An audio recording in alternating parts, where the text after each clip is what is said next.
Philippe Kéo. Le problème de l'image sous un autre angle, si vous m'excusez. Alors Philippe Kéo est polytechnicien, technicien, philosophe de l'image et directeur d'Imagina. C'est pas votre genre. Rajouter une petite chose. Les gens qui, la plupart des jeunes qui aujourd'hui font des films, je ne parle pas de vidéos, d'images virtuelles, tout le bazar, en sont de plus en plus au point où ils prétendent,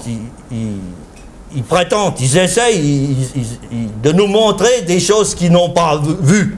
Non seulement qu'ils n'ont pas pris le temps de regarder, mais qu'ils n'ont pas vu. C'est-à-dire que tout ça, c'est la délégation à la machine. Nous vivons de toute façon dans un monde de délégation. Et si maintenant on délègue à la machine ce qu'on voit, eh ben, il n'y a qu'à tirer l'échelle. Ben, est-ce que vous croyez que ce n'est pas déjà en train d'être fait? Ben oui, puisque les films existent en question. On voit très bien qu'il n'y a rien sur l'écran, puisqu'ils vous montrent des choses qu'ils n'ont pas vues ni regardées. Pour voir, il faut regarder des siècles, et il faut regarder. La culture, c'est comme la géologie, ça, c'est des siècles, des millénaires. Il y a un proverbe irlandais qui est en tête du journal irlandais de Heinrich Böll d'il y a de nombreuses années.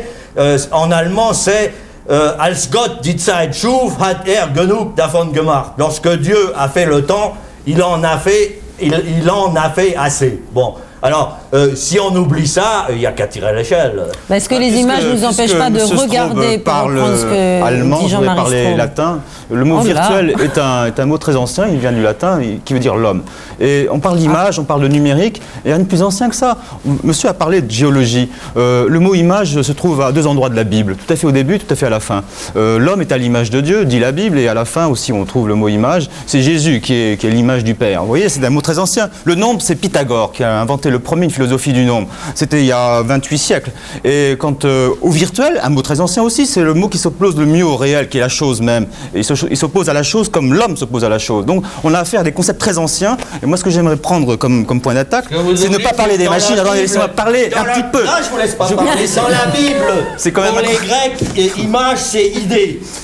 Non, il y a deux choses. Si, c'est idée. C'est justement ça qui fait que c'est difficile de traduire le texte de Schoenberg. Précisément pas. Dans la mais si, non, il y a icône. L'étymologie d'image dans la Bible, c'est idée. Bon, je voulais dire simplement une chose. Il se trouve que j'ai un peu... il y a deux mots dans le grec. Il y a icône et idole. Ah, ouais. Et quand vous parlez d'idée, vous parlez d'idole. Précisément, dans le grec de icône, il n'y a pas l'idée d'idole. Il y a l'idée d'icône. Et quand vous dites idée, vous êtes dans l'idole, précisément. Alors quand je dis que Dieu a fait l'homme à son image, on parle d'icône, ce qui est tout à fait différent. Et dans le virtuel aujourd'hui, on a précisément cette double ambiguïté, icône-idole. Et dans le virtuel, il y a un aspect idolique, idolâtre, et il y a un aspect iconique, iconolâtre, et qui peut, à mon avis, justifier la complexité du débat. Alors, simplifions pas, s'il vous plaît, essayons d'être un tout petit peu plus nuancés, parce qu'il n'y a pas la grande catastrophe. Est-ce qu'on peut être nuancé, oui, justement, par rapport à ces images? Il me semble qu'aujourd'hui, le problème de l'image, c'est pas le problème de la technologie. Ça, c'est vraiment banal. Maintenant, les gamins de 5 ans manipulent ces technologies comme ils manipulent les jeunes n'importe plus. Mais non, le problème n'est pas celui de la technologie qui est banalisée, c'est le problème tout simplement de l'homme. Aujourd'hui, quand une technologie comme l'image se dégage, ça change quoi? Ça change notre regard sur nous-mêmes. De même que la photographie, de même que la peinture a changé notre vision de nous-mêmes, aujourd'hui le virtuel, ça change quelque chose de très profond, mais qui n'est pas d'ordre technologique, qui est d'ordre essentiellement métaphysique. Ça change notre propre regard sur nous-mêmes. C'est encore plus grave alors. Oui, c'est encore plus grave, mais dans un bon sens, dans un sens lourd, dans un sens, le mot grave a un beau sens. C'est le sens de la lourdeur qui s'enfonce dans le réel. Puisque vous parliez allemand, il y a Heidegger qui a parlé de ces penseurs superficiels qui font qu'avancer. Il parlait les opposés à ces penseurs profonds qui s'embourbent, qui s'enfoncent, qui sont lourds. Qu'est-ce que ça va nous apporter comme justement une certaine lourdeur. Comme supplément d'âme. Une certaine lourdeur. Le virtuel, c'est très lourd. Quand vous citez Heidegger, vous êtes mal tombé avec moi parce que ça n'est pas mon homme. Mais le mien, ça, je vous le dis tout de suite. Non, mais à cause de sa collaboration avec les nazis, j'imagine. Pas seulement. Pas seulement. Bon. Qu'est-ce que ça va nous apporter comme supplément d'âme, le virtuel, alors, dans l'avenir et dans ce siècle qui avance à grands pas? La distance, l'époquet, Husserl, la phénoménologie, une capacité d'abstraction. Alors que la ça distance nous à soi-même. La Voilà. distance à soi-même. Non, on en est à Husserl. Une capacité de C'est distance. terrifiant, on en est à Husserl, mais je ne sais pas. Non, mais J'étais en train de parler d'abstraction. Il semble que pour certains observateurs, comme le roi Gourand, le progrès de la civilisation vient de la capacité à l'abstraction. vous êtes un représentant. Je suis en train de dire que le progrès de l'homme vient de l'abstraction. Et cette abstraction, en particulier aujourd'hui, c'est la capacité à se distancer, à se mettre hors de soi-même. Et vous vous mettez hors de vous-même pour avoir plus de conscience de vous-même. Et donc, ce que j'essaye de dire, c'est qu'aujourd'hui, avec le virtuel, nous avons une capacité d'abstraction supplémentaire qui va nous faire progresser. Au moins encore du progrès, mais bon Dieu, c'est le plus grand mensonge de l'histoire de l'humanité. Le seul progrès actuellement, ce serait le saut du tigre dans le passé. Faire la révolution, c'est remettre en place des choses très anciennes, mais oubliées. Celui-là, il n'était pas subversif, il s'appelait Peggy. C'était un bon français. Alors, bon, continuez à courir en avant, vous courez à l'abîme, vous courez à l'abîme. Et la chétive Pécor s'enfla si bien qu'à la fin, elle creva. Mais vous serez morts, mais c'est les jeunes que vous faites crever, les générations futures que vous programmez. Il n'y a jamais eu une seule époque dans l'histoire de l'humanité où les générations étaient programmées pour 3 ou 4 générations en avant. Ça s'est jamais vu. Et c'est ça la barbarie, et c'est au-delà de la barbarie. Et si on parlait du plaisir à faire des images, ceux qui les fabriquent, ceux qui les créent. Je pense que vous êtes plusieurs à pouvoir parler de ce plaisir. Bah voilà, et ça c'est extrêmement humain, c'est très ancien, c'est dans nos gènes, dans nos plaisirs, dans nos envies.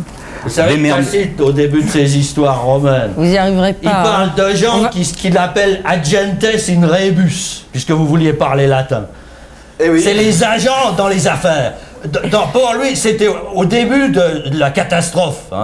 Et on n'en est pas loin, j'espère, parce que plus tôt ça sera, mieux ça vaudra. Comme disait Marguerite Duras, elle disait que le monde aille à sa perte. Ça, je ne partage pas, mais je dis que ce monde-là aille à sa perte, et le plus tôt possible. Et les agentes in rebus, eh ben, c'est des gens comme vous. Pour Tacite, c'était de la police. Vous êtes un agent publicitaire. Bah attendez, il n'a pas eu le temps d'expliquer ce qu'il faisait, ce qu'il pensait.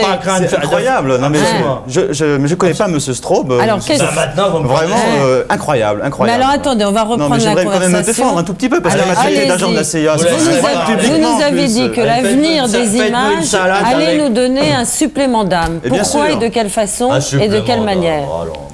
Écoutez, moi je connais un prophète qui disait que Ninive allait disparaître sous les eaux, et puis finalement il s'est plaint que Ninive n'ait pas disparu sous les eaux. Je ne crois pas au grand prophète du grand soir, je ne crois pas à cette espèce de déversement de hargne, de bile et de haine. Je crois que le monde va grosso modo vers quelque chose qui s'appelle l'avenir.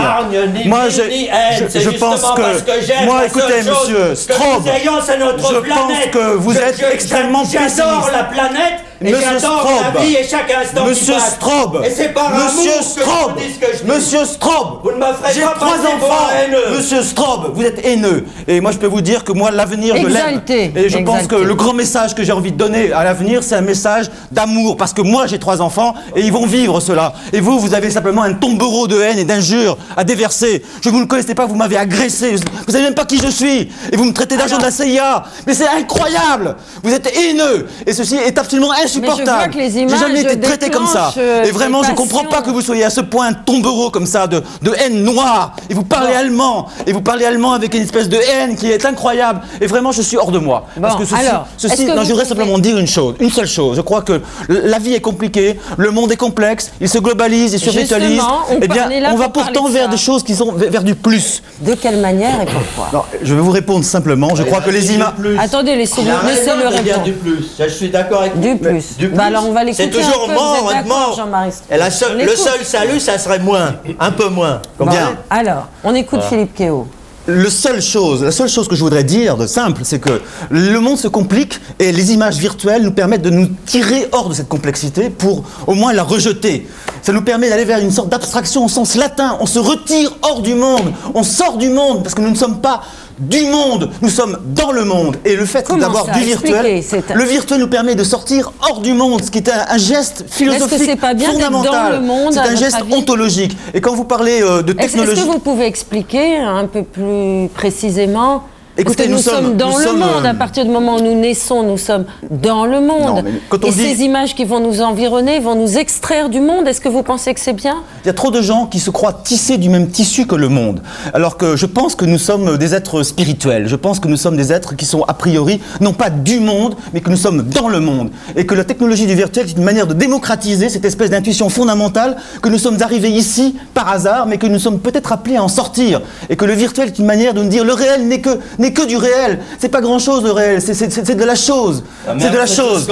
Non, ce n'est pas tout ce qu'on a. Non, ce n'est pas tout ce qu'on a. Non, ce n'est pas tout ce qu'on a. Non, ce n'est pas tout ce qu'on a. Mais il y a beaucoup d'autres choses dans le monde. Shakespeare l'a déjà dit, il y a beaucoup de choses dans le monde qui ne sont pas dans votre philosophie. Alors vous êtes à Shakespeare, moi je vous cite Hölderlin, le berceau des enfants, le berceau des enfants de la Terre. Qu'est-ce que c'est? C'est la Terre.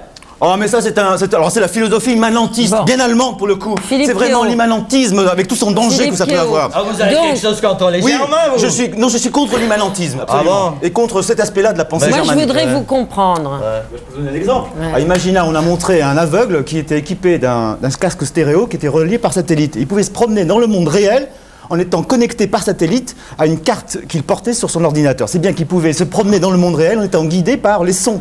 Et donc il existait dans une espèce de sphère sonore virtuelle correspondant au réel. Donc l'opposition au réel virtuel est vraiment enfantine et simpliste. Aujourd'hui, le virtuel est en quelque sorte une sorte d'ange au-dessus du réel qui vient aider le réel. Et c'est pas en train... c'est pas un ange qui plane au-dessus du réel. C'est un peu aussi ce qui s'est passé pendant la guerre du Golfe. C'est aussi ce qui est passé. Oui, ange. Au fond des cieux. Bah vous chantez bien, Jean-Marie Straub. Je comprends que vous mettiez en scène des opéras. Dans le fait que Goebbels a gagné la guerre, c'est pire que les nazis, ça. Mais il l'a pas gagné, Goebbels, la guerre. C'est incroyable, c'est vraiment c'est ça, Madame Adler, ce genre de phrase. Non, j'ai pas compris là. La situation, alors, c'est d'un cynisme effrayant. C'est pire que les nazis. Vous me décevez énormément, mais c'est pas vous, c'est pas vous. Quand je pense que j'ai vu un film comme Chronique d'Anna Magdalena Bach, et que c'est vous qui dites ça aujourd'hui. Non, c'est eux. Vraiment. Daniel je sais bien, et vous me décevez, mais à un point, vous n'imaginez pas à quel point je suis déçu aujourd'hui par vous. Parce que ce qu'il y a dans la musique de Bach, c'est quelques siècles de paysannerie.